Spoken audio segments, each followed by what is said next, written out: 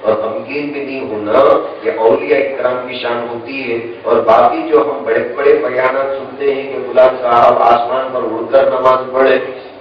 سمندروں کے اوپر مسلح بچھا کر نماز پڑھے، اور لوگوں کے دماغوں کے اندر یہ جو بات بس گئی ہے، ولی ولی ہوتا ہے جو ہوا میں اڑ کر دکھا دیتا ہے اور پھر سمندروں کے اوپر مسلح بچھا کر نماز پڑھ دیتا ہے۔ عبد القادر جیلانی رحمۃ اللہ علیہ کے زمانے کے اندر 8 سال رہ کر جو لوگ جا رہے تھے تو پوچھا بھائی جانا کیسے؟ فرمایا کہ آپ کی زندگی کے اندر آج تک میں کوئی کرامت نہیں دیکھا، ولی سمجھ کر نکل کے آیا۔ 8 سال سے میں روٹی پکاتا ہوں، جھاڑو دیتا ہوں، جوتیاں سیدھی کرتا ہوں، ایک بھی کرامت نظر نہیں آئی، میرا دل ٹوٹ گیا، مایوس ہو گیا، میں نکل کے جا رہا۔ عبد القادر جیلانی رحمۃ اللہ علیہ نے فرمایا کہ بندے ذرا یہ تو بتا دے، جانا ہے تو نکل کر چلے جانا، کیا کبھی میری زندگی کے اندر میں کبھی فرض کو توڑتا یا چھوڑتا ہوا تجھے نظر آیا؟ کہنے لگا کہ نہیں۔ کبھی کسی سنت کو چھوڑتے نظر آیا؟ کہا کہ بالکل نہیں۔ کسی مستحب کو تک میں ترک کرتے نظر آیا؟ فرمایا کہ 8 سال کے اندر ایک وقت بھی نہیں۔ فرمایا اس سے بڑی کرامت کیا ہو سکتی ہے کہ زندگی کے اندر تہجدی قضا نہ ہو؟ یہ تو میں بہت بڑی بات بولتا ہوں۔ اورنگزیب عالمگیر تو ایک بھی اللہ تعالیٰ کا وہ بندہ، اس کی تعریف اس لیے کرنی چاہیے کہ ملک کا ایک بہت بڑا سربراہ ہونے کے باوجود بھی ملک کا آج آدمی افسر ہو جاتا ہے تو اسے فرصت نہیں ملتی، تو ایک حکمران کو کہاں سے فرصت ملے؟ اور یہ بات میں پورے اعتماد سے بار بار آپ لوگوں کو کہتا ہوں، وصیت کے اندر یہ لکھ کر مرا اللہ کا بندہ کہ میں جو دودھیاں سیکر جما کے رکھا اسی سے میرے تجہیز اور تکفین کا سامان کرنا، بیت المال سے بالکل نہیں نکالنا۔ کتنا بڑا متقی اور پرہیزگار اللہ کا بندہ۔ ایسے بندوں کو جب اللہ سلیکٹ کر کے ان کے ادا کو پسند کرتا نا، دین کا بہت بڑا کام لے لیتا ہے۔ فتاوی ہندیہ عربی زبان کے اندر 300 علماء کو جمع کر کر اورنگزیب عالمگیر رحمۃ اللہ علیہ نے لکھا۔ ایک تاج محل بھی ہے، ہندوستان کی زینت ہے، اور ایک اسی کے پیٹ کے اندر پیدا ہونے والے اورنگزیب عالمگیر اور ان کی اپنی ایک کتاب ہے۔ یہ کتاب ہے جو لوگوں کے دلوں کا چلا ہے، ہمارے لیے ایک راستہ بتانے والی کتاب، کون سا جزیہ کون سا مسئلہ نہیں۔ اور ایک وہ ہے جو آنکھوں کو زینت دینے والی، جس کے اوپر کروڑوں روپے خرچہ ہوئے، اور یہ اللہ کا بندہ اللہ اللہ کرتے کتاب کو لکھا۔ اللہ جسے پسند کرتا ہے نا، دین کی خدمت کے لیے عالم کے اندر اس کے خدمات کے سلے میں دین کو زندہ کرنے کے لیے اللہ اسے قبول کر لیتا ہے۔ اللہ کے بندوں کے بہت ساری کرامتیں، بہت سارے واقعات، بہت ساری فضیلتیں، کبھی کوئی موقع ملے تو انشاءاللہ اس سلسلے کے اندر چند بزرگوں کے واقعات کو میں آپ لوگوں کے سامنے عرض کرنے کی کوشش کروں گا، تاکہ ان کا اپنا ذکر خیر بھی اللہ کے نظر میں ثواب کا ذریعہ اور ثواب کا باعث ہوتا ہے، جس کی وجہ سے ہمارے دلوں کے اندر ایک جلا، ایک روشنی پیدا ہوتی ہے۔ فرمایا الذین آمنوا، یہ وہ اولیاء ہوتے ہیں جو صحیح معنوں میں ایمان والے، وہ کانوا یتقون، اور چوتھے نمبر پر یہ ڈرنے والے ہوتے ہیں، تقوی والے، خوف والے نہیں۔ یہ دونوں میں اللہ فرق کر کے بتایا، خوف ایک الگ چیز ہوتی ہے، تقوی ایک الگ چیز ہوتی ہے، دونوں کا ترجمہ ڈر سے ہی ہوتا ہے۔ اردو کے اندر خوف کو بھی ڈر کہتے ہیں، تقوی کو بھی ڈر کہتے ہیں۔ شریعت کے اندر اللہ کے نظر کے اندر خوف وہ ہے جو آدمی دنیا سے ڈر جاتا ہے، دنیا کی کسی بھی چیز سے ڈر جاتا ہے، یہ خوف کہلاتا ہے۔ اور تقوی کہلاتے ہیں اللہ تعالیٰ کے عذابوں سے ڈرنا، اللہ کے ہجر و فراق سے اور اللہ تعالیٰ کی ناراضی سے ڈرنے کا نام تقوی ہے۔ ایمان لانا اور تقوی کی زندگی گزارنا یہ اولیاء کرام کا در امتیاز ہوتا ہے۔ اللہ تعالیٰ ہم تمام لوگوں کو ان اولیاء کرام کے نقش قدم پر چلنے کی توفیق عطا فرمائے۔ سبحان اللہ و بحمدہ، سبحانک اللہم و بحمدک، نشہد ان لا الہ الا انت نستغفرک و نتوب الیک۔ شکیل بھائی کے والد صاحب کی طبیعت ناساز ہے، دعا کی درخواست کی ہے، آپ بھی دعا کریں، میں بھی دعا کرتا ہوں اپنی نمازوں میں، اپنے انفرادی اعمال کے اندر اللہ ان کے والد کو صحت کاملہ دائمہ عاجلہ مستفیضہ نصیب فرمائے، اور ان دونوں بھائیوں کی جو خدمات ہیں ان کے والد صاحب کے تعلق سے ان کی خدمات کو اللہ قبول فرمائے، ان کو اجر عظیم اور جزائے خیر عطا فرمائے۔